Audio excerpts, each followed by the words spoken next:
Good morning, everybody. My name is Guy Orridge, currently residing in the UK. I'm the International Business Manager for Drinkit. We're an ISV specializing in the beverage industry.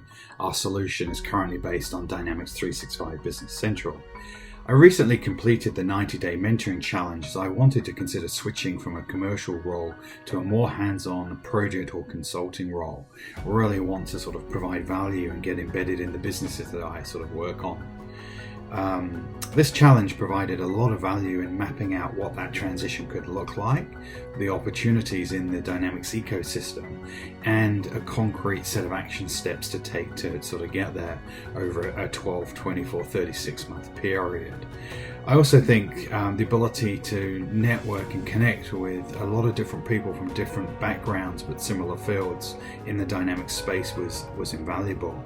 I really would not hesitate in recommending anybody to sign up for the 2021 Mentoring Challenge. It will be extremely worth it.